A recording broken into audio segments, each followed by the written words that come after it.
Magandang araw sa inyo mga ka-diary.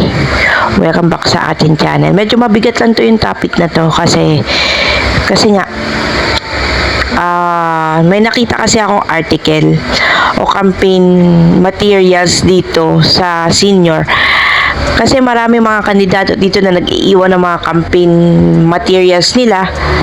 At wala namang problema yun. Wala naman akong kaso doon kasi yung iba doon ginagampanan nila ng maayos ang tungkulin nila. Bilang isang bagong botante o hindi pa nakakaboto kahit isang beses lang, natutunan ko na vote wisely talaga. Natutunan ko na bumoto kayo.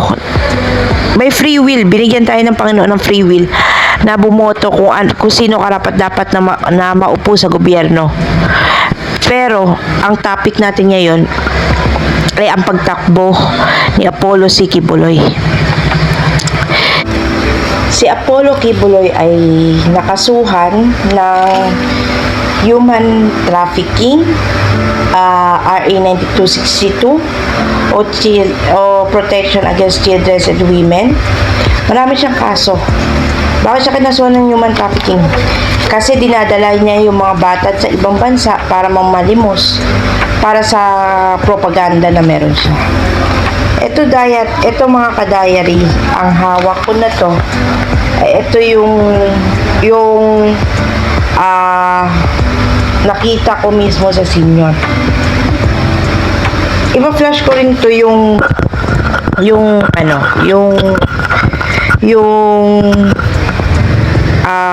propaganda ni Quiboloy na kung saan mga ka-diary na kung ano yung niya. Ayon dito sa nakasulat, tumatakbo si Quiboloy bilang senador upang ipaglaban ang hustisya, katotohanan at kapakanan ng bawat Pilipino bilang isang spiritual leader ng nakaranas ng political harassment. Actually mga ka-diary, tutol ako sa political harassment na tinutukoy niya. Kasi una sa lahat, hindi siya pinopolitika. Una sa lahat, hindi lilitaw yung mga ginawa niya na masama kung tama ang pagpapamuno niya sa isang iglesia. May iba't iba tayong pinaniniwalaang iglesia. May Katoliko, Muslim, Jehovah, Born Again, Christian, Pentecostal at marami pang iba. Pero bakit ni isang tao doon sa sektang yun walang kaso na nai-involve doon? Meron man, pero mangilan-ngilan lang, katulad ng mga Christian, mga born again, yan, yung mga pastor, pare, mangilan-ngilan, may mga kaso sila, pero hindi ganun katalamak katulad ng kay Quiboloy. Kasi nga mga kapatid, mga ka-diary, para sa akin based on my experience, una sa lahat, ginagamit niya ang pangalan ng Diyos sa blasphemy. Bakit blasphemy? Kasi nga, mga ka-diary, kiniklaim niya na siya ay anak ng Diyos. Which is, alam naman natin, iisa lang yung anak ng Diyos, si Jesus Christ lang. Ang tawag sa kanya, appointed Son of God.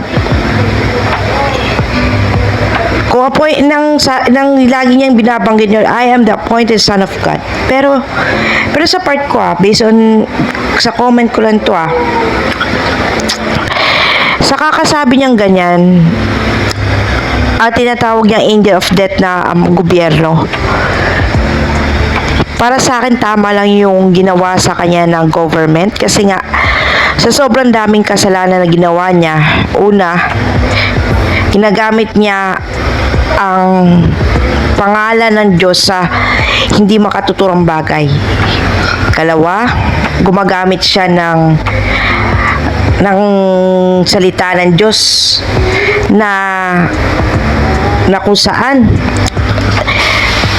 ginagamit niya ito para makahikayat at makahimok ng mga tao para makagawa siya ng katarantaduhan sa kanyang kapwa. Katulad ng ginawa na isang angel of death ni God sa isang hari. Base yun sa Book of Acts chapter 20 at sumusunod.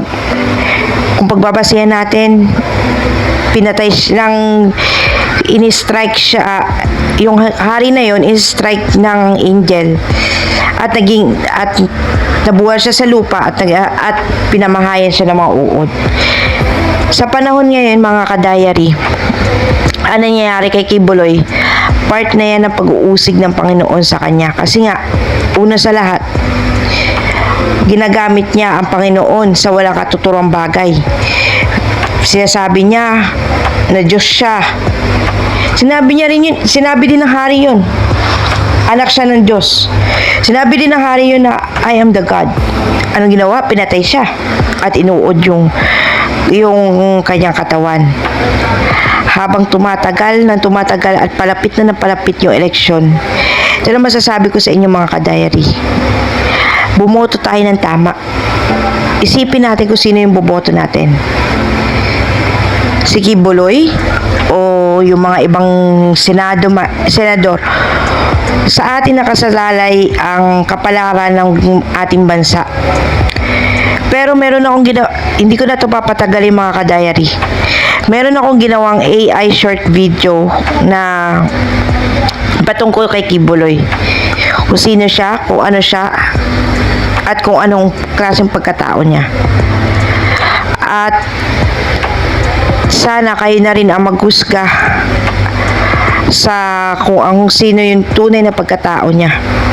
At kung yung mga followers ni Kibuloy na nakikinig ngayon, naway pinagdarasal ko sa Panginoon na manignawa na ang inyong mga puso at kaluluwa na ma-enlighten kayo, na ginagamit lang kayo ni Kibuloy para sa pangkasarilinan niyang intensyon. Ganito na lang, mga kadayari. Maraming salamat.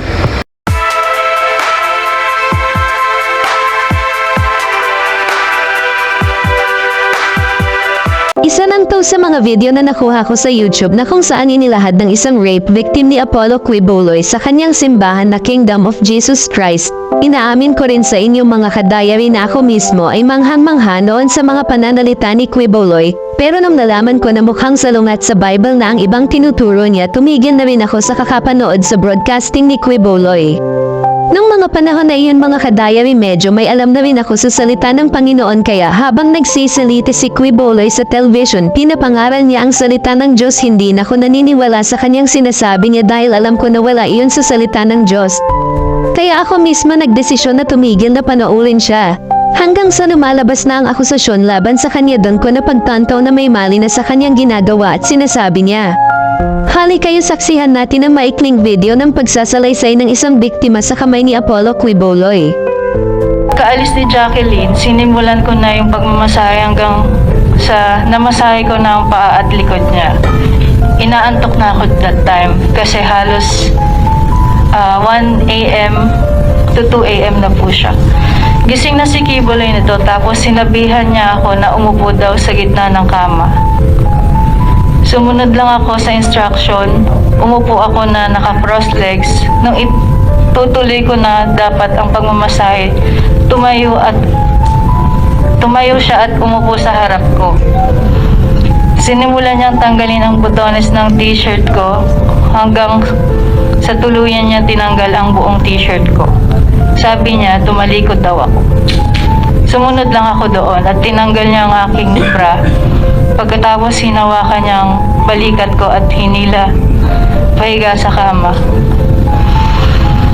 Nung nakahiga na ako, pumaibabaw sa si Kibuloy, tapos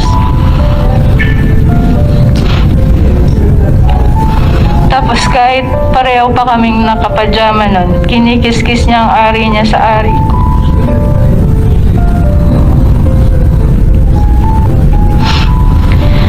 Sinimulan niyang halikan ng leeg ko, nanigas na ako ng husto. Gusto kong sumigaw ng tulong at tanungin kung ano ang ginagawa niya. Pero naalala ko na bawal akong mag-question. Paumanhin po, Madam Chair, kung maselan ito, halo po ito sa aking sinumpaang salaysay. Nung tinigasan na siya, sinimulan niyang tanggalin ang pajama at pants at underwear ko.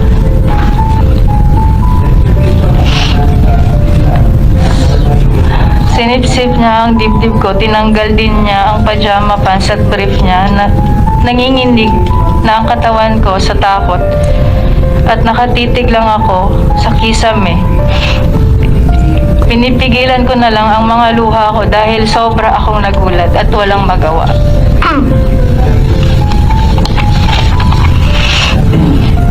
Pagkatapos ay tuluyan na akong pinagsamantala ni Apollo Quiboloy nung siya ay natapos na. Pumunta siya sa CR. Tulala pa rin ako, nakatitig lang sa kisame.